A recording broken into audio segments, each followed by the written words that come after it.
Amin, puji Tuhan. Selamat pagi Bapak Ibu Saudara sekalian. Senang melihat kembali saudara datang, hadir dengan setia dalam setiap jam-jam peribadatan di GPD Elohim. Saya juga menyapa saudara yang bergabung dengan kami di channel YouTube. Selamat bergabung, selamat berbuat ibadah bersama dengan kami, puji Tuhan. Saudara, sebelum saya sampaikan firman Allah pagi hari ini, satu pengumuman yang penting juga yang saudara harus perhatikan adalah bahwa nanti saudara mulai tanggal 25 Februari, itu berarti minggu depan ya, maka gereja, dan dalam hal ini adalah Departemen Pelayanan saudara dari GPD Elohim, akan mengadakan, kita sebut ini rekrutmen pelayan, ya, rekrutmen pelayan. Jadi gereja akan membuka kesempatan bagi seluruh Elohimers untuk tergabung dalam pelayanan-pelayanan yang ada di gereja ini. Karena kita punya nilai-nilai itu Elohimers, ya, maka kita ambil yang E-nya, ya, M-nya, yaitu ministry. Jadi gereja memberikan kesempatan kepada saudara sidang jemaat untuk terlibat. Ya memang saudara, tema firman Tuhan atau tema yang kita angkat sepanjang tahun ini adalah strong in the word. Saudara menjadi kaya dan kuat dalam firman, tetapi what next ya? Kalau kita hanya memperkaya pikiran saudara dengan firman, saya takutnya kita jadi orang Farisi. Kita harus mempraktekkan firman Allah. Kita harus mengimbangi saudara apa yang kita terima, berkat-berkat yang kita terima lewat firman Tuhan itu dengan terlibat di dalam pelayanan. Makanya Elohimers, M-nya itu ministry. Jadi gereja mendorong jemaat untuk belajar melayani, ya. Dan itu sebabnya mulai tanggal 25 Februari dan saya lupa ya, 4 minggu berturut-turut. Ya, itu dia. Sudah dibagi hari-harinya. Jadi mulai minggu depan ibadah raya yang pagi, sore dan juga IYC ya. Ada untuk 25 Februari ada kesempatan pelayanan booth yang dibuka atau adalah musik, praise and worship, choir, kolintang. Kemudian minggu depannya lagi 3 Maret ada booth ya. Jadi ini booth ada apa ya? Lapak-lapak bagi saudara yang membuka pelayanan bagi saudara, dibuka di koridor dan juga di di halaman atau di depan sana. Untuk 3 Maret itu drama, penari, make up, hospitality. Kemudian 10 Maret multimedia, ya, di dalamnya ada 4 bidang lagi, kemudian ada lighting, sound, dan yang terakhir 17 Maret pelayanan doa misi Asyir PIC. Jadi saudara, ambillah bagian dalam kesempatan saudara, jangan jadi penonton ya. Kita mau gereja ini mau memperlengkapi saudara dan memberikan kesempatan saudara terlibat dalam pelayanan-pelayanan ini. Puji Tuhan. Baik, itu saja. Satu lagi mungkin saya tambahkan ya, saudara yang akan masuk di dalam pernikahan ya, jadi yang akan menikah, saudara, sebagaimana saudara mungkin sudah mengetahui bahwa gereja mempunyai peraturan untuk saudara calon-calon kandidat yang akan masuk dalam rumah tangga yang baru, bahwa saudara harus mendaftarkan jauh-jauh hari pernikahan saudara itu untuk persiapan konseling ya. Jadi minimal 6 bulan sudah diajukan, jadi jangan dadakan saudara ya. Nanti jadi berantakan itu, nanti kita memikirkan. Jadi saudara, dan diharapkan saudara yang akan masuk dalam pernikahan adalah sudah ber-KAJ. Artinya saudara adalah jemaat setempat dan sudah beribadah minimal 1 tahun dan minimal 6 bulan saudara sudah melakukan atau mengajukan pendaftaran kepada Ibu Jenny di kantor. Ya, saya harap ini cukup jelas bagi seluruh Elohimers. Puji Tuhan. Mari kita masuk dalam firman Tuhan. Haleluya. Saudara, kita ingat minggu lalu atau dalam minggu yang lalu dunia merayakan hari Valentine, hari cinta kasih, hari kasih sayang. Makanya saya angkat khotbah kali ini adalah cinta di dalam pernikahan. Haleluya. Ini jarang-jarang saya angkat ya, soal rumah tangga. Tapi pagi hari ini saya tergerak untuk membahas cinta atau ya kasih di dalam pernikahan atau perkawinan kita. Ya, jadi ini berhubungan dengan keluarga dan pernikahan. Kita sudah lazim mendengar ungkapan saudara, love at first sight, cinta pada pandangan pertama. Ya. Nah, itu ungkapan yang kita sering dengar dalam dunia ini. Tapi saudara, persoalannya ada banyak orang jatuh cinta pada pandangan pertama, tetapi cinta mereka tidak bertahan. Mereka jatuh cinta pada pandangan pertama, tetapi saudara, banyak orang yang jatuh cinta pada pandangan pertama, namun rumah tangga mereka tidak bertahan. Rumah tangga mereka berakhir di dalam kehancuran. Saudara, mujizat terbesar di dalam pernikahan adalah tetap cinta walaupun telah saling memandang puluhan tahun. Itu persoalannya. Gampang untuk jatuh cinta pada pandangan pertama. Tetapi saudara, bagaimana setelah 15 tahun atau 20 tahun terus memandang suami istri satu dengan yang lain, tapi terus mencintainya, gak bosan-bosan. Itu yang menjadi tantangan, itu yang menjadi topik khotbah saya pada pagi hari ini. Ya, tetap cinta setelah pandangan yang, bukan pandangan pertama, pandangan yang panjang, saudara. Saya sudah 36 tahun menikah. Kok gak bosan-bosan saling memandang satu dengan yang lain, saudara kan? Bagaimana dengan pernikahan saudara? Ya. Bagaimana artinya begini, bagaimana supaya kita tetap terus dapat bersama-sama. Bagaimana suami istri setelah 5, 10, 20 tahun saudara tetap jatuh cinta walaupun saudara memandang pasangan saudara untuk puluhan tahun, saudara tidak menjadi jemu, saudara tidak menjadi bosan dan membubarkan pernikahan saudara, ya. Walaupun kita tahu saudara bahwa kita semua berubah. Suami akan berubah secara fisik, istri akan berubah secara fisik, ya. Jadi bukan hanya jatuh cinta pada pandangan pertama, tapi bagaimana tetap mempertahankan pernikahan tersebut sampai kakek-kakek, sampai nenek-nenek, bahkan sampai maut memisahkan kita berdua. Ya.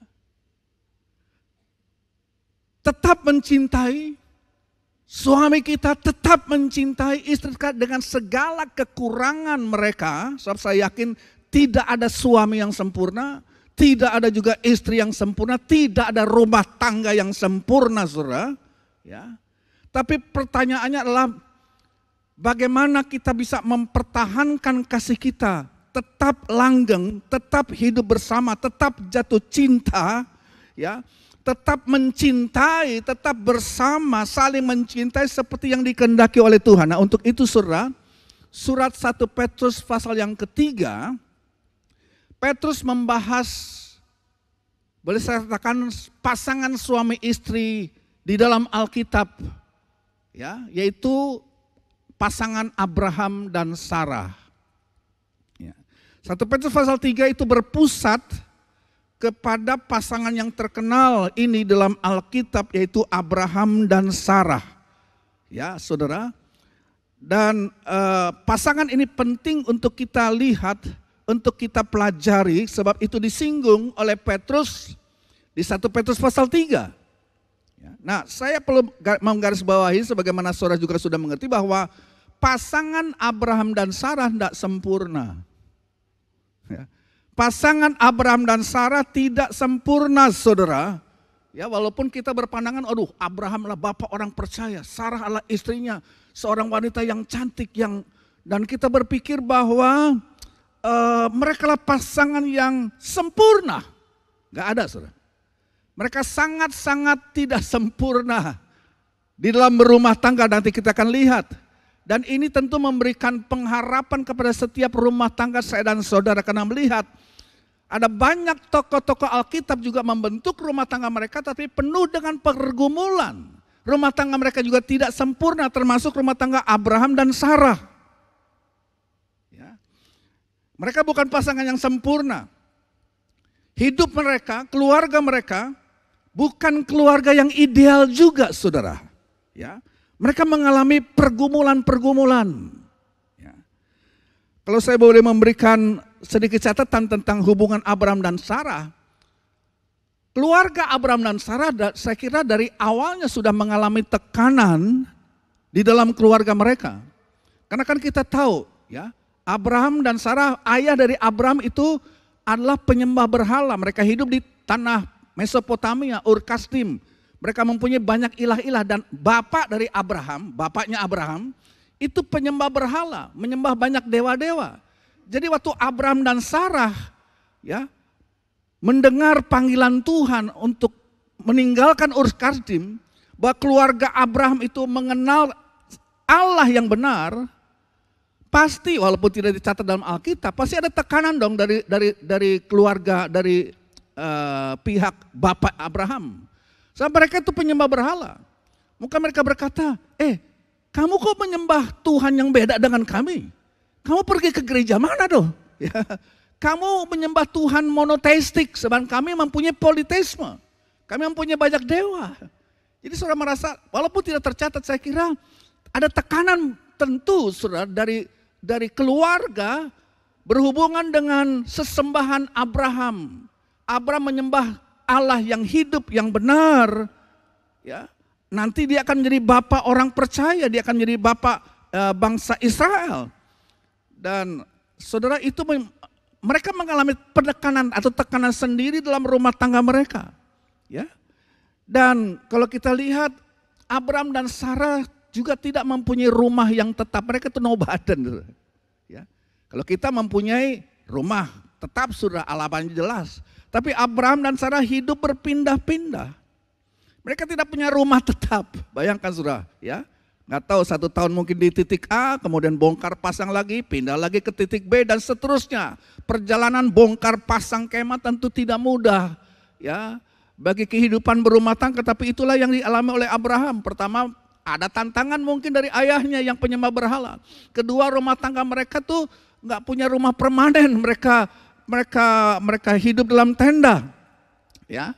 Dan saudara, mereka tidak memiliki tempat tinggal yang tetap. Dan ada saat-saat buruk yang menimpa rumah tangga atau menimpa hubungan pernikahan mereka dengan masuknya pihak ketiga. Ya, kita ingat kisah bagaimana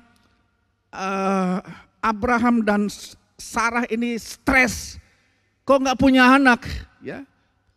Keturunan pada masa itulah sangat ditinggikan, sangat dipentingkan, tetapi Sarah mandul. Dan stres tidak punya anak ini mengakibatkan, saya boleh pakai istilah perselingkuhan yang terjadi, walaupun ini atas dorongan, atas izin Sarah. Masuklah Hagar dalam rumah tangga Abraham dan lahirlah anak yang tidak direncanakan ini, Ismail. Saudara, ada saat buruk dalam hubungan pernikahan mereka. Ya, ketika pihak ketiga itu masuk, ya, dan kita tahu Hagar masuk dalam kehidupan Abraham dan Abraham tidur dengan Hagar dan lahirlah seorang anak yang bernama Ismail. Dan saudara, dan sekarang keluarga Abraham adalah keluarga campuran dan mereka tinggal di satu rumah yang sama. Dan Alkitab katakan dengan lahirnya Ismail dan nanti juga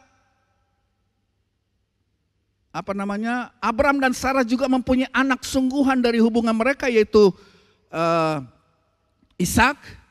Nah, waktu Sarah melihat bagaimana si anak Hagar itu, Ismail, dia lebih tua, membuli saudara, adik tirinya, marah, gak senang saudara ini Sarah, dan dia bilang sama bapak Abraham, saya gak mau perempuan dan anak itu tinggal bersama-sama di tempat kami. Suruh dia keluar, usir dia. Nah, ini persoalan saudara. Ya. Dan Abraham sempat marah, emangnya kok bagaimana sih kamu ini? Kamu yang berikan, kamu yang tawarkan, sekarang kamu yang marah gitu loh. Terjadi percekcokan, terjadi pertengkaran karena hadirnya pihak ketiga dalam rumah tangga. Jadi kalau kita melihat di contoh-contoh sederhana bagaimana rumah tangga Abraham itu mengalami stressing. Itu bukan rumah tangga yang sempurna saudara. Ya, kita berpikir Abraham dan Sarah orang-orang yang kudus, yang mereka berjalan dan membawa rumah tangga mereka di atas awan-awan. Enggak saudara. Ya, mereka mengalami banyak kesulitan dalam dalam rumah tangga mereka. Ya, mereka mengalami kesulitan juga dalam membesarkan anak-anak.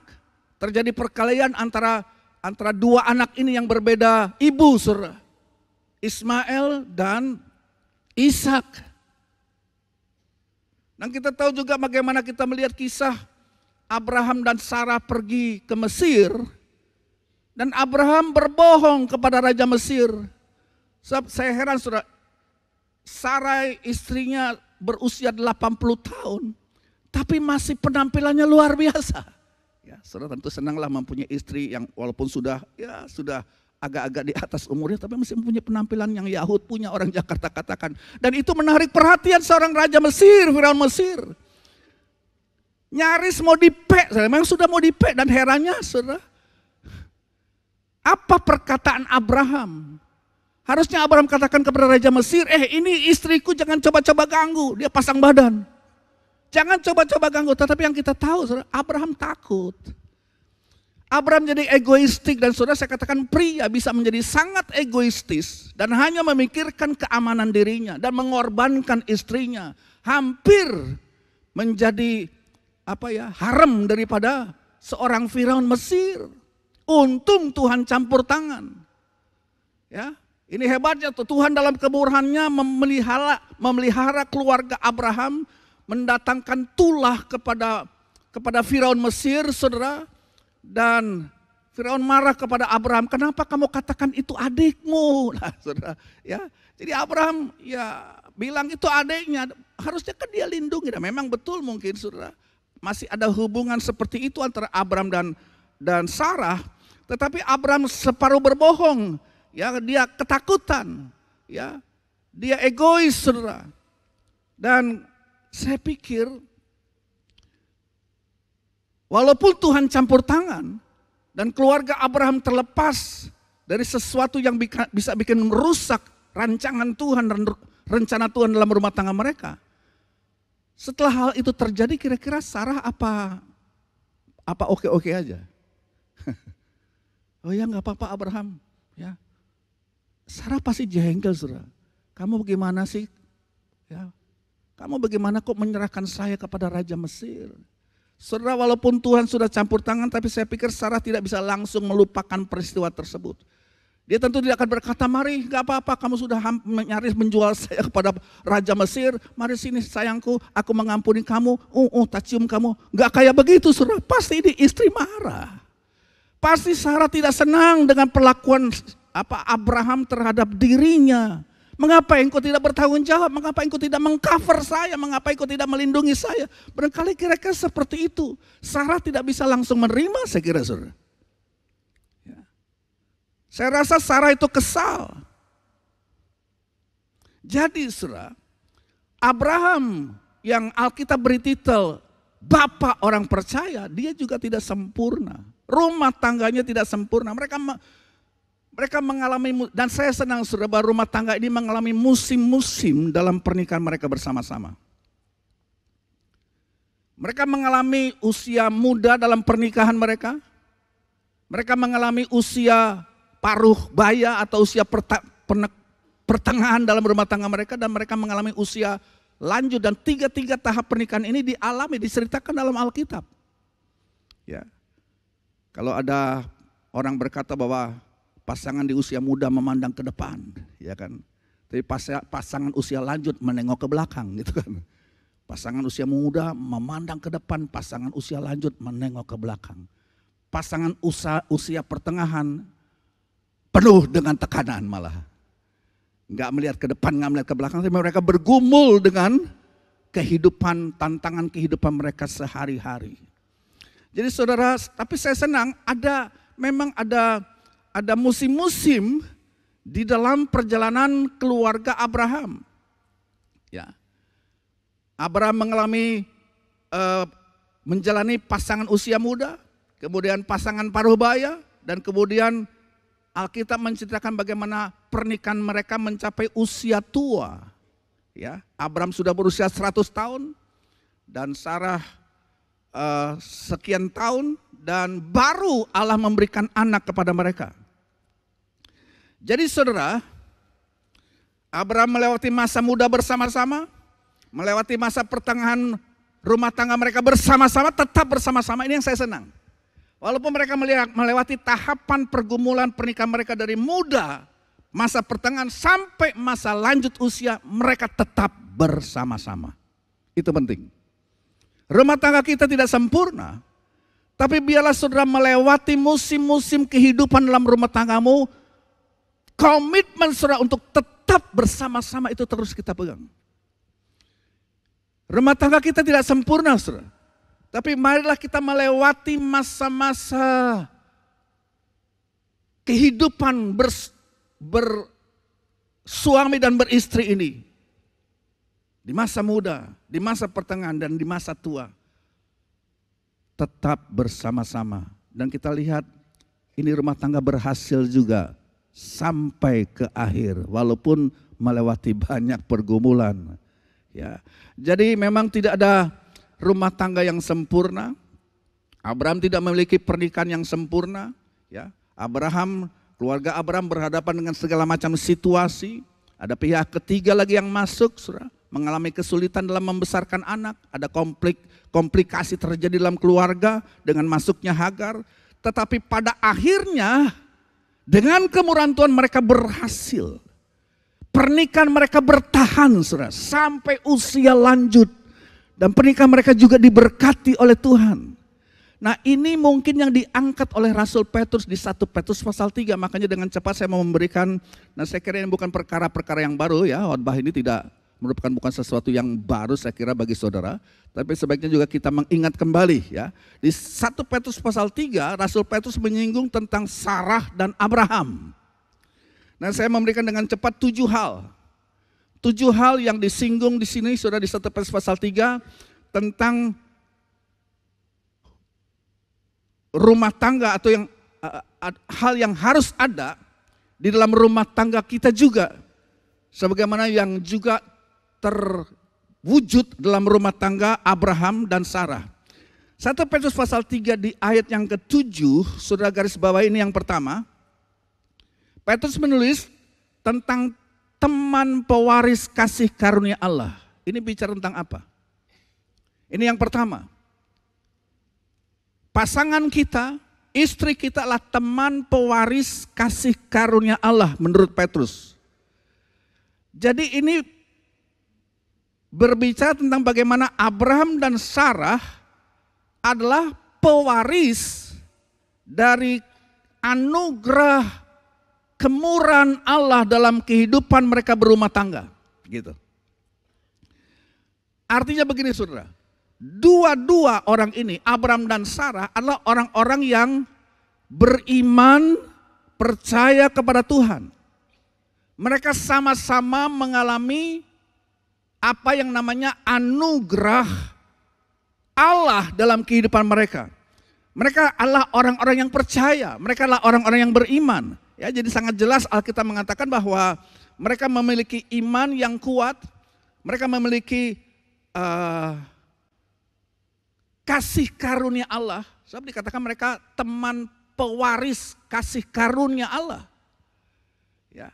Maksudnya begini saudara. Hal pertama, jika saudara ingin memiliki pernikahan yang diberkati Tuhan dan bertahan lama seperti yang dialami oleh Abraham dan Sarah, kita harus memiliki iman kepada Tuhan. Rumah tangga ini adalah rumah tangga Kristen. Abraham percaya kepada Allah, Sarah juga sebagai istri percaya kepada Allah, dan mereka sama-samalah pewaris kasih karunia Allah. Masing-masing suami dan istri, Abraham dan Sarah mempunyai saudara atau bergantung sepenuhnya kepada Tuhan. Mereka memiliki iman yang tak tergoyahkan. Ya. Masalah apapun yang menimpa kehidupan mereka, mereka mempunyai Tuhan dalam kehidupan mereka. Sangat penting rumah tangga kita mempunyai satu dasar yang sama. Ya, suami istri adalah sama-sama mempunyai satu kehidupan beriman kepada Tuhan. Mereka memiliki iman yang kuat. Ya, masalah apapun dapat menyerang kehidupan rumah tangga kita, tapi saudara, kita adalah teman sewaris kasih karunia Allah. Suami istri harus memiliki saudara pengalaman kasih karunia Allah dalam kehidupan mereka. Nah saudara, dalam setiap, saya sering menyinggung khotbah dalam pernikahan saudara, dalam pengkhotbah pasal 4 ayat yang ke-12, tentang tali itu kalau mau kuat harus terdiri pada tiga utas tali. Ya, dikatakan kalau seorang diri nggak baik, kata Salomo, 2 orang lebih bagus, lebih baik, 2 orang kuat, tapi tali yang 3 lembar, artinya saudara suami itu lembar pertama, istri lembar kedua, tapi kalau mau bertahan, maka harus melibatkan tali yang ketiga, itulah Kristus. Itulah Allah. Kita menghadirkan dalam rumah tangga kita Allah sebagai lembar tali yang ketiga yang mengikat 2 lembar tali yang pertama menjadi 1 utas tali yang kuat menghadapi ketegangan-ketegangan yang ada. Kenapa? Karena kita melibatkan Tuhan dalam rumah tangga kita. Karena kita melibatkan Kristus dalam rumah tangga kita. Karena iman istri kepada Tuhan dan iman suami kepada Tuhan yang sama. Mereka tidak berbeda. Susah kalau suami dan istri mempunyai kepercayaan yang berbeda, saudara. Nggak matching. Yang satu ngomong A, yang satu ngomong B tentang iman mereka masing-masing.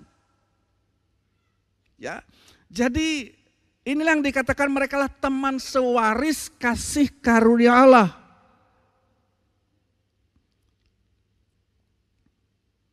Kita harus mempunyai Tuhan yang benar. Kalau saudara dan saya tidak memiliki iman seperti iman yang dimiliki dalam keluarga Abraham. Kalau saudara tidak memiliki Tuhan, kalau saudara tidak memiliki Yesus, kita mau membangun apa rumah tangga kita? Rumah tangga kita harus didirikan di atas Kristus Yesus. Rumah tangga orang percaya harus memiliki atau harus dibangun di atas satu batu yang kokoh, batu yang kuat. Sebab dikatakan di akhir zaman satu rumah itu akan diuji. Ada orang yang mendirikan rumahnya di atas batu karang. Dan akan datang angin, hujan, badai yang akan menimpa rumah itu. Saudara, kalau kita mau rumah tangga kita kuat, dirikanlah rumah tanggamu itu dengan melibatkan pihak ketiga. Utas tali yang ketiga yang mengikat pernikahan kita menjadi 1 utas tali yang kuat. Itulah Kristus, itulah Yesus. Dan saya kira ini tidak asing bagi kita semua. Jadi Tuhan nomor 1 dalam kehidupan saya dan saudara. Jadi hal yang pertama, saya simpulkan saja, nasihat dari surat 1 Petrus pasal 3 untuk mempunyai rumah tangga yang langgeng yang diberkati Tuhan, kita harus mempunyai dasar iman yang sama. Teman sewaris kasih karunia Allah. Dasar iman yang sama. Jadi kata yang pertama adalah iman. Sekarang yang kedua, saudara, dengan cepat. Ya. Masih di 1 Petrus pasal 3, di ayat 1 bagian A, ini yang kedua. Demikian juga kamu hai istri-istri, tunduklah kepada suamimu. Nah saudara, saya cuma menyampaikan firman Allah. Ya. Di sini dikatakan bahwa istri tunduk kepada suaminya. Ini peraturan Allah. Ya. Wanita itu tunduk kepada suami sebagai kepala rumah tangga. Ini bukan perkataan saya. 1 Korintus pasal 11 ayat 3 saya bacakan, 1 Korintus 11 ayat yang ketiga. Paulus bilang begini, tapi aku mau supaya kamu mengetahui hal ini, yaitu kepala tiap laki-laki ialah Kristus. Kepala dari perempuan ialah laki-laki.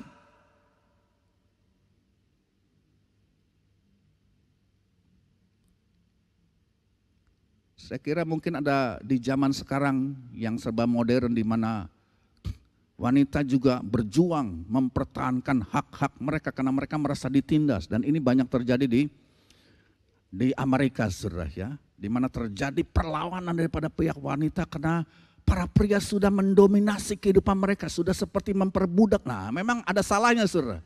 Ya, mengapa terjadi women's liberation di negara barat? Karena mungkin perlakuan para pria sudah tidak adil kepada pasangan mereka. Ya, jadi saudara, memang di zaman modern ini mungkin ya bagi para wanita modern 1 Korintus pasal 11 ayat 3 dan surat Petrus pasal 3 ayat 1a ini A itu kuno. Gak bisa, kita harus sama hak. Nah seperti itu saudara. Itu gak modern, itu kuno, itu aturan zaman dulu. Itu tidak cukup progresif untuk wanita modern. Kita harus memperjuangkan hak-hak kita. Kita sama, pria dan wanita itu sama. Betul saudara. Ya, betul, Alkitab tidak menyangkal bahwa pria dan wanita sama. Saudara, pria, sekali lagi saudara, ayat ini bukan mau merendahkan derajat wanita. Ya, saudara, ya. Tetapi saudara kita dalam yang kedua, kalau mau rumah tangga itu langgeng, masing-masing harus menerima posisi yang Tuhan sudah taruhkan di dalam rumah tangga. Saudara harus menerima rencana Tuhan untuk rumah tangga. Ya. Jadi yang kedua ini adalah soal penerimaan. Menerima rencana Tuhan atas rumah tangga kita. Yaitu suami memang ditetapkan Tuhan menjadi, saudara, menjadi kepala. Tapi ingat, kepala itu bukan bos. Suami ingatlah bahwa saudara memang menjadi kepala dan dengan catatan kita bukan bos. Kita tidak jadikan istri kita babu dan kita perintah semaunya, tidak. Secara spiritual tidak ada perbedaan antara pria dan wanita. Jadi saudara, Alkitab tidak merendahkan wanita. Coba kita baca dalam Galatia pasal 3 ayat 28. Galatia 3 ayat 28b dikatakan tidak ada laki-laki atau perempuan karena kamu semua adalah satu dalam Kristus Yesus. Alkitab justru mensejajarkan antara pria dan wanita. Tuhan tidak membedakan pria dan wanita. Mereka bermitra, mereka bekerja sama. Wanita tidak boleh merasa minder, saudara, dan merasa inferior, dan kemudian pria merasa superior dari wanitanya. Tidak, bukan itu yang Tuhan maksudkan dengan ayat-ayat yang kita baca. Saudara, dikatakan tadi ya bahwa tidak ada laki-laki atau perempuan karena semualah satu dalam Kristus Yesus. Ya, pria tidak dikatakan lebih berharga dari wanita dan wanita tidak kurang berharga dibanding pria. Bukan begitu, Alkitab tidak mengatakan demikian. Ya. Tetapi memang yang kita tahu bahwa kalau sampai kepada fungsi dalam rumah tangga, pria harus ambil peran sebagai pemimpin. Dan wanita harus tunduk dan menghormati suaminya.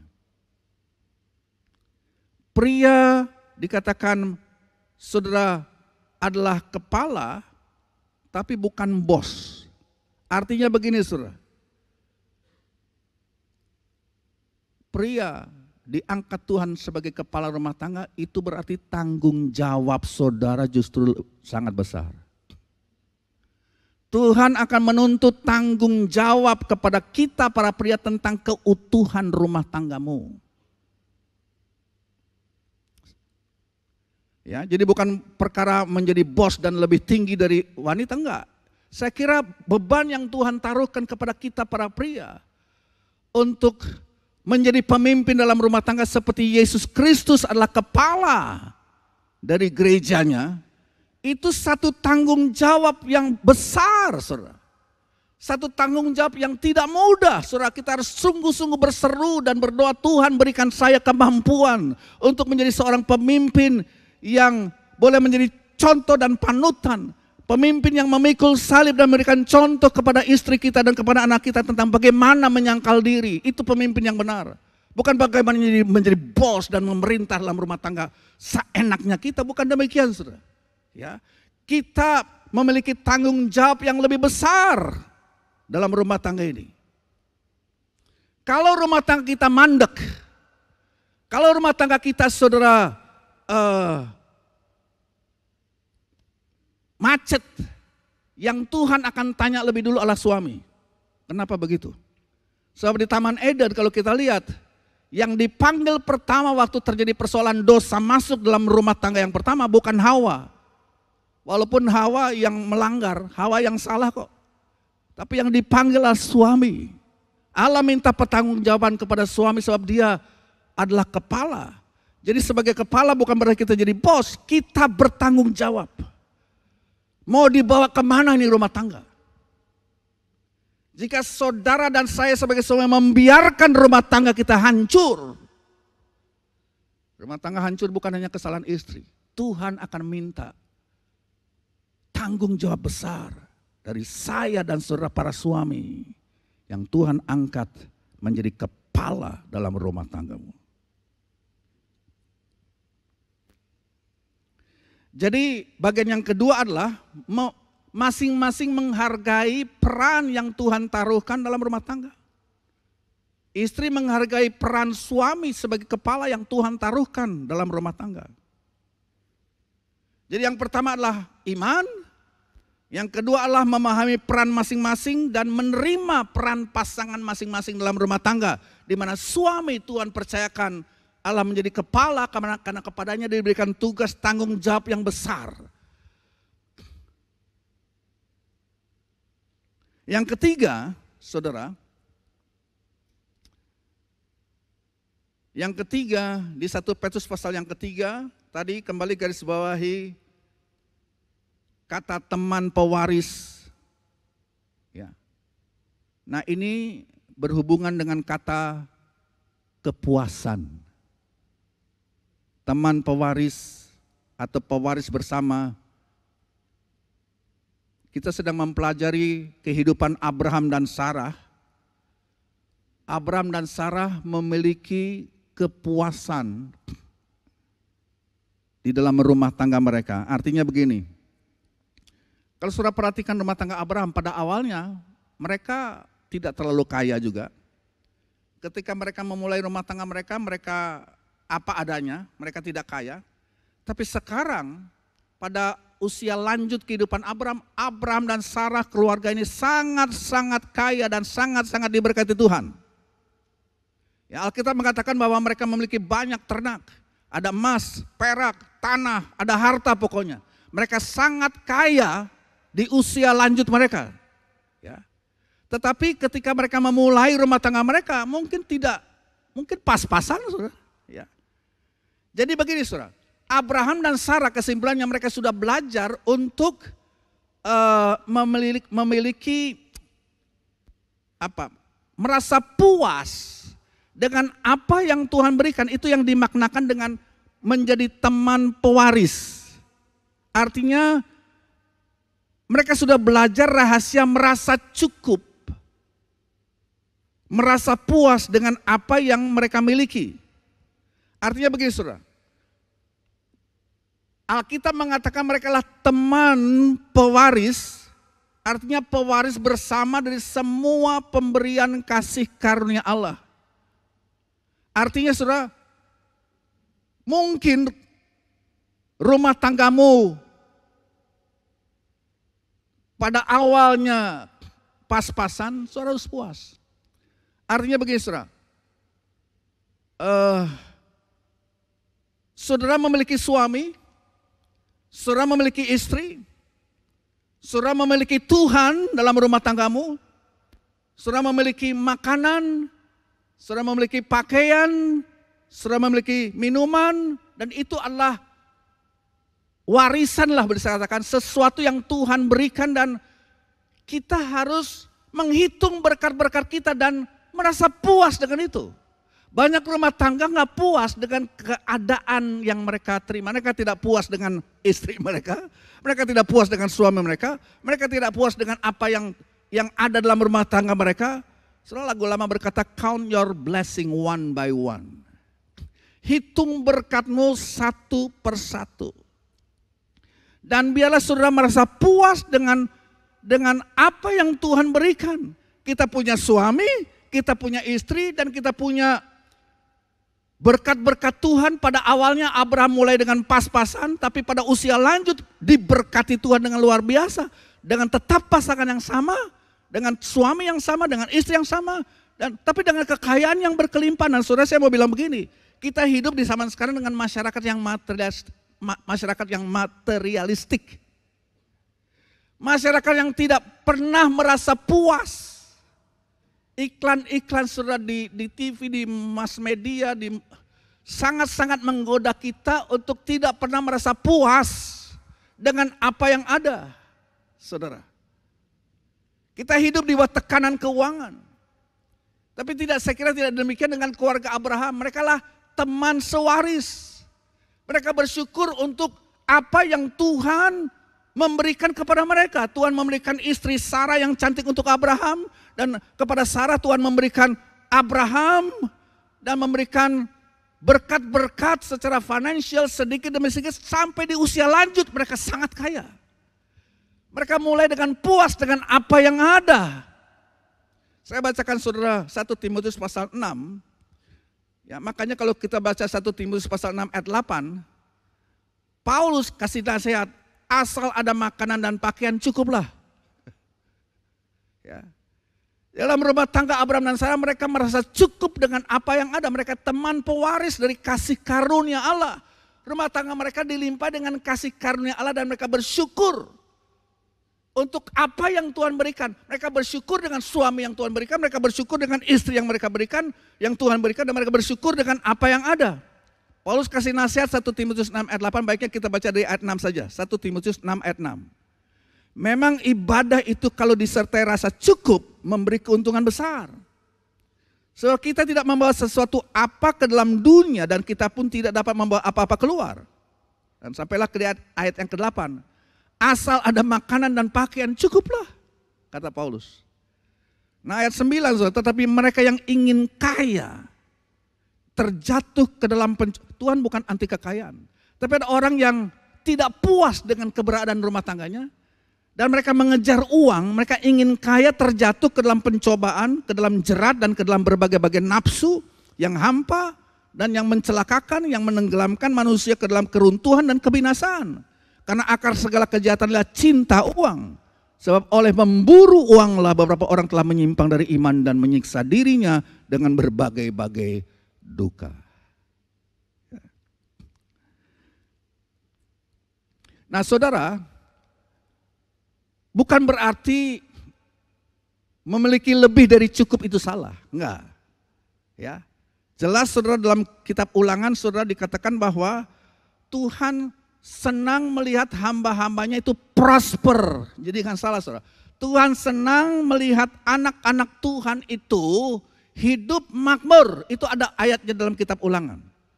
Tetapi saudara kita harus puas terlebih dahulu dengan apa yang ada pada awalnya saudara.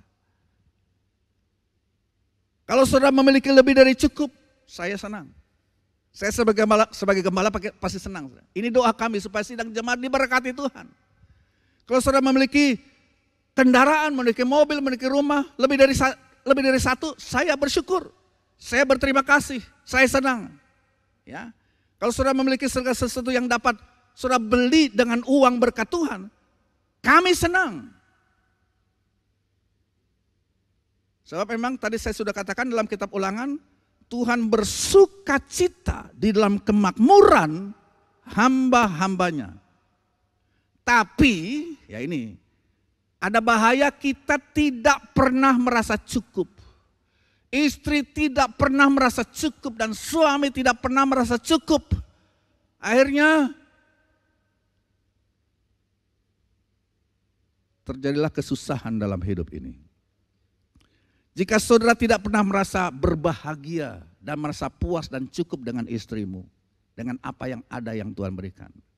Jika saudara tidak pernah bisa puas dan berbahagia dengan suamimu, dengan apa yang dibawa oleh suami ke dalam rumah tangga, bisa jadi prahara dalam rumah tangga itu. Ya saudara, saudara tidak pernah akan bahagia walaupun saudara punya 10 mobil atau 10 rumah. Jadi maksudnya teman sewaris kasih karunia Allah, kita harus merasa cukup. Ada perasaan puas dengan apa yang Tuhan berikan. Oh Tuhan terima kasih untuk istri yang sudah Tuhan anugerahkan. Tuhan terima kasih untuk suami yang sudah Tuhan. Mereka adalah teman sepewaris kasih karunia Allah. Kami berdoa, kami mengalami kasih karunia Allah. Kami mengalami pertolongan Tuhan. Kami mengalami pemeliharaan Tuhan. Terima kasih Engkau mencukupkan kami. Itu yang ketiga. Merasa puas dengan apa yang ada. Yang keempat, kita lihat di 1 Petrus pasal 3 ayat yang ke-8 sampai 10. Ini yang keempat. Yang keempat ini berbicara tentang pengampunan. Ayat 8 sampai 10. Dan akhirnya hendaklah kamu semua seia sekata, seperasaan, mengasihi saudara-saudara penyayang dan rendah hati. Ayat 9, dan janganlah membalas kejahatan dengan kejahatan atau caci maki dengan caci maki, tapi sebaliknya hendaklah kamu memberkati, karena untuk itulah kamu dipanggil, yaitu untuk memperoleh berkat. Sebab ayat 10, siapa yang mau mencintai hidup dan mau melihat hari-hari yang baik, ia harus menjaga lidahnya terhadap yang jahat dan bibirnya terhadap ucapan-ucapan yang menipu. Jadi saudara, hubungan keluarga suami istri yang dicontohkan oleh Petrus yaitu Abram dan Sarah, konteksnya saudara itu ayat 8 sampai 10. Kita ambil dari konteks itu bahwa setiap suami istri harus belajar untuk memaafkan. Tadi dikatakan dalam ayat 9, ya, jangan membalas kejahatan dengan kejahatan atau caci maki dengan caci maki, tapi hendaklah kamu memberkati. Jadi ini konteks daripada apa yang disampaikan Petrus, yang contohnya diambil dari keluarga Abraham dan Sarah. Jadi saudara, kita suami istri belajar saling memaafkan satu dengan yang lain. Jangan membalas kejahatan dengan kejahatan atau caci maki dengan caci maki. Jangan saling menyerang satu dengan yang lain, tapi saling memberkati satu dengan yang lain. Karena dikatakan kamu ini dipanggil untuk hal tersebut. Kamu dipanggil untuk memperoleh berkat. Jadi saudara, kita dipanggil untuk seia sekata. Rumah tangga orang Kristen dipanggil untuk mempunyai perasaan yang sama. Saling mengasihi, saling menyayangi dengan rendah hati. Tidak membalas kejahatan dengan kejahatan, caci maki dengan caci maki. Siapa di sini saling mencaci maki rumah tangganya satu dengan yang lain? Ada? Rasul Petrus mengatakan dalam konteks hubungan Abraham dan Sarah di sini, siapa yang mau mencintai hidup dan mau melihat hari-hari yang baik, jaga mulutmu, dikatakan. Perhatikan ayat itu, siapa yang mau mencintai hidup dan melihat hari-hari yang baik, siapa yang mau melihat hari-hari yang baik dalam rumah tanggamu? Angkat tangan saudara. Kita kepingin rumah tangga kita diberkati, kita kepingin melihat hari-hari yang baik terjadi dalam rumah tangga kita. Lantas apa nasihat daripada Petrus?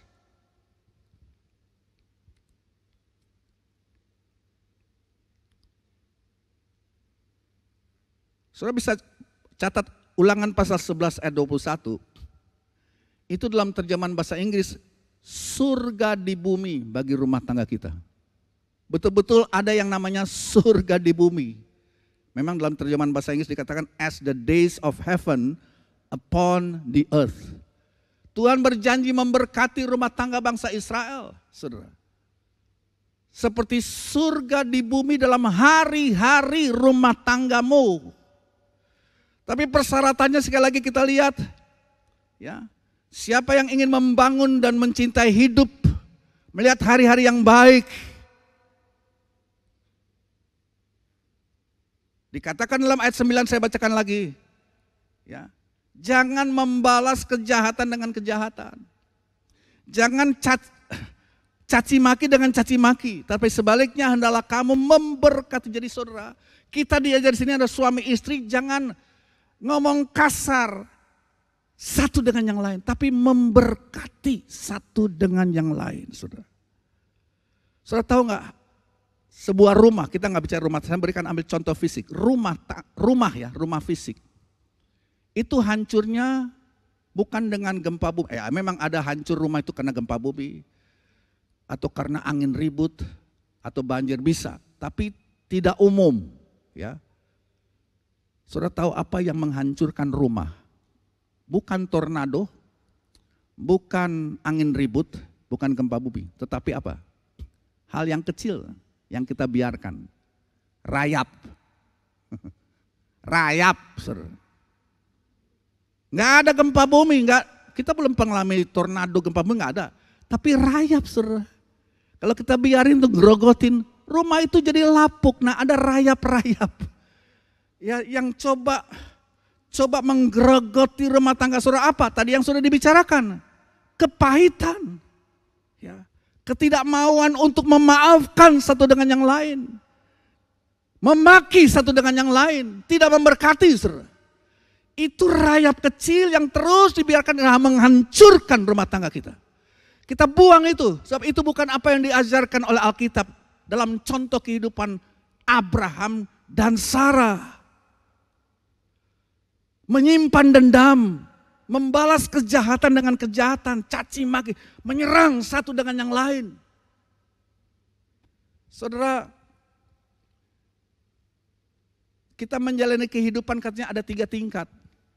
Ya, tingkat yang pertama lah tingkat neraka, yaitu orang berbuat baik sama kita, kita balas kejahatan. Itu tingkat neraka, saudara. Dalam kita menjalani kehidupan, tingkat neraka adalah orang baik sama kita, tapi kita balas dengan kejahatan. Air susu dibalas dengan air tuba, itu tingkat neraka. Tingkat yang kedua adalah tingkat manusia. Artinya ini manusia normal. Ya, kamu berbuat baik sama saya juga bikin baik sama kamu. Ya, kamu bikin jahat sama saya juga balas jahat sama kamu. Itu tingkat manusia biasa. Normal orang seperti itu di dalam dunia ini. Tetapi apa yang diajarkan oleh Alkitab adalah saudara, ini tingkat yang paling atas, tingkat surgawi. Jadi ada tingkat neraka, ada tingkat hari-hari manusiawi, ada tingkat surgawi. Tingkat surgawi adalah walaupun mungkin istri diperlakukan dengan tidak adil oleh suaminya. Walaupun mungkin suami diperlakukan dengan tidak adil berkali oleh istrinya. Apa dia balas dengan kejahatan? Apa dia balas dengan, kamu bikin begini sama saya balas. Saudara, itu tidak diajarkan dalam Alkitab.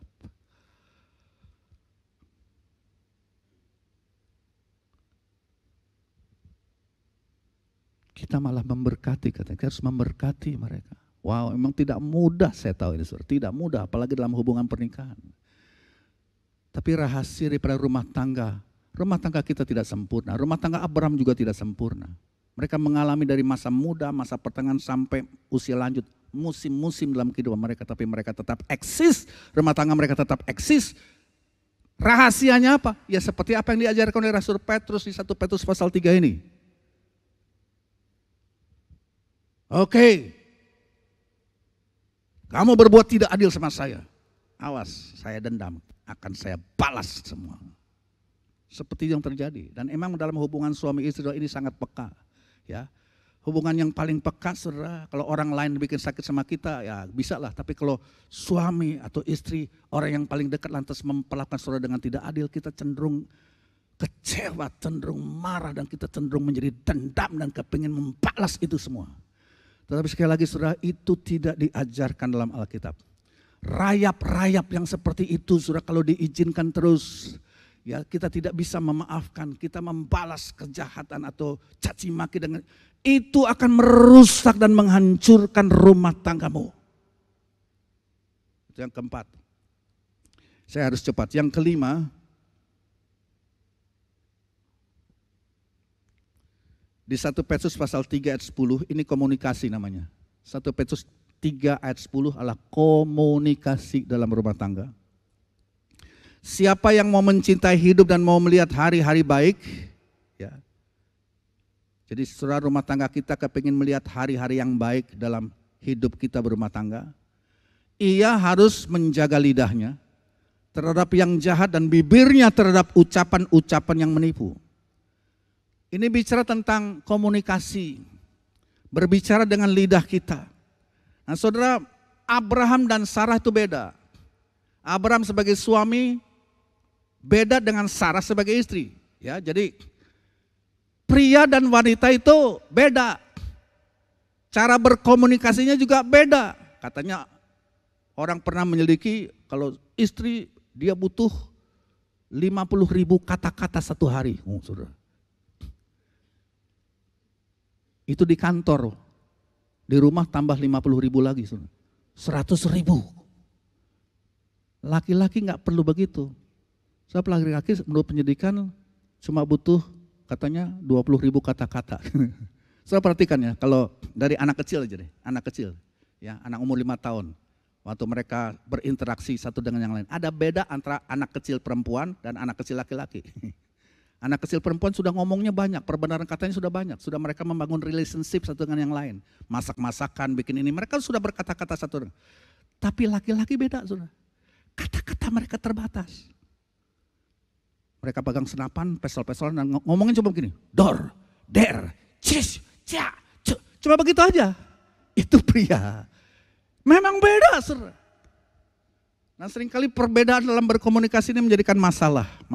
Ya jadi saudara kita lihat, kita harus menjaga lidah terhadap yang jahat dan bibir terhadap ucapan-ucapan menipu. Oke, saya harus cepat. Yang keenam. Yang keenam ini romantisme, romance. Ya. Rumah tangga kita harus memelihara romantisme, itu di 1 Petrus 3 ayat 7. Demikian juga kamu hai suami-suami, hiduplah bijaksana dengan istrimu sebagai kaum yang lebih lemah. Hormatilah mereka, garis bawah itu. Hormatilah mereka. Saudara para suami, hormatilah mereka. Hormatilah istrimu. Saudara, tidak ada yang lebih buruk daripada suami mencela, merendahkan derajat istrinya di muka orang banyak. Dan juga saya mau katakan sebaliknya, tidak ada hal yang lebih parah dari seorang istri yang melecehkan suaminya di muka orang banyak. Itu fatal, saudara. Ya. Saudara, bila kita saling menghormati, bila kita saling menghargai, bila kita saling respect satu sama lain. Saudara, ini catatan untuk para suami. Istri itu senang kalau suami itu mendengar atau mengetahui bahwa suami tetap menomorsatukan mereka sebagai wanita dalam hidupnya.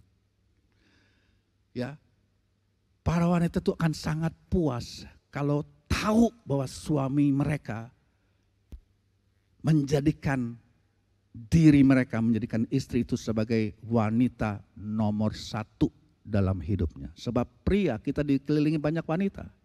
Tapi seperti Amsal katakan, dari semua wanita, kata Amsal, engkau istriku melebihi semua mereka. Wah, istri kalau dengar kayak gini kembang kempis mulutnya saudara. Luar biasa, kolaps. Kenapa? Ini memang kebutuhan mereka. Mereka butuh untuk diyakinkan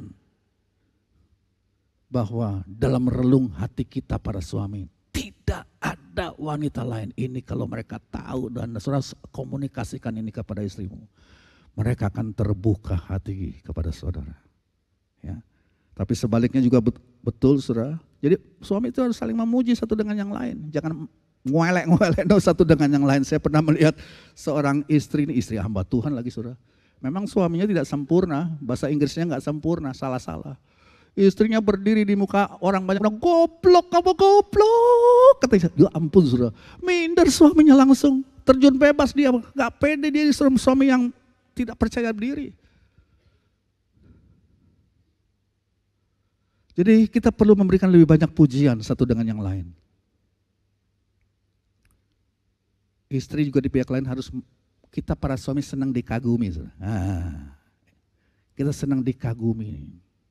Pak, aku bangga sama kamu. Ya saudara, kita rasanya kayak bagaimana saudara? Rasa seperti Superman, kita jadi kuat lagi kalau istri berkata, Pak, kamu luar biasa, kamu hebat, kamu bisa, aku kagum sama kamu. Saling memuji, romantisme. Ya. Dan biar anak-anak lihat, nah, kita harus jadi contoh untuk anak-anak bagaimana ada romantisme ya antara suami istri. Biar anak-anak lihat bagaimana suami mencium istrinya, mama di muka mereka gak apa-apa saudara. Bagaimana saudara menunjukkan saling penghargaan satu dengan yang lain. Yang terakhir saudara. Yang terakhir, poin terakhir 1 Petrus 3 ayat 7 bagian C. Ini bicara tentang supaya jangan doamu tergendala Doa, garis bawah yang terakhir adalah bicara tentang doa. Doa. The family that pray together, stay together, kata pepatah. Keluarga yang berdoa bersama, saling mendoakan satu dengan yang lain. Dan jangan lupa, suami jangan suruh, aku gak bisa betul, kamu yang pimpin doa ya istri. Saudara kepala rumah tangga bagaimana? Kita yang harus pimpin doa dong. Ini seringkali saya dengar saudara, suami tuh gagap kalau sampai kepada perkara-perkara spiritual. Dia suruh istrinya, jangan. Saudara sebagai imam harus bangkit berdiri dan memimpin doa. Ya, kadang-kadang memang istri saya udah capek, udah ngantuk. Nin, kamu yang doa malam dah, ya. Sama istri, enggak, kamu kepala rumah tangga. Ya dia udah tahu jurusnya, saudara. Udah ngomong begitu saya harus taat. Saya bertanggung jawab, saya doakan udah ngantuk-ngantuk ya Tuhan, berkati istriku, Tuhan berkati. Ya memang harus begitu, saudara. Ya. Jadi doa ini penting. Jadi ucapkan nama Tuhan di dalam kehidupan rumah tanggamu. Ucapkan nama Allah dalam kehidupan istrimu. Ucapkan nama Tuhan dalam kehidupan anakmu, dalam kehidupan rumah tanggamu. Amin firman Tuhan. Saya sampai di sini dulu, ya. Mari kita datang kepada Tuhan. Ini udah panjang sudah nih.